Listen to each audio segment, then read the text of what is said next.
उद्धव ठाकरेंनी पुन्हा एकदा राम मंदिरातील दानपेटीतल्या चोरीवरून भाजपला लक्ष्य केलं।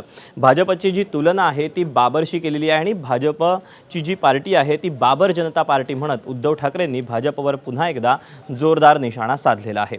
या सगळ्या पार्श्वभूमीवर उद्धव ठाकरे नेमकं काय म्हणतात ते आपण पाहूया। आणि जशी आता कॉकरोच जनता पार्टी निर्माण झाले तशी नवीन बीजेपी जन्माला आले का? नवीन बीजेपी कोणती? कारण तेव्हा राम जन्मभूमीवरचं जे मंदिर होतं ते बाबराने पाडलं होतं। आता आपण राम मंदिर उभारलं, आता ते राम मंदिर लुटणारी नवीन बीजेपी आले, बाबर जनता पार्टी। ही बाबरांची अवलाद आहे।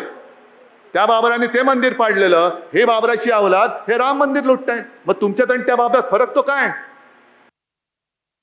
भारतीय जनता पार्टीचा उल्लेख उद्धवजीनं बाबरी जनता पार्टी अशा प्रकारचा करणं म्हणजे या देशातील राज्यातील हिंदू बांधवांचा तमाम हिंदू धर्माचा फार मोठा अपमान त्यांनी केला असं माझं मत आहे।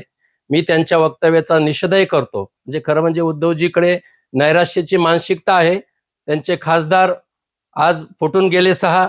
मला तर असं वाटतं की त्यांनी स्वतःचं आत्मपरीक्षण करायला पाहिजे। उद्धव मुक्त शिवसेना होत असताना अगोदर त्यांनी स्वतःचा पाहिलं पाहिजे आणि मग आमच्या पक्षाकडे बोट दाखवलं पाहिजे।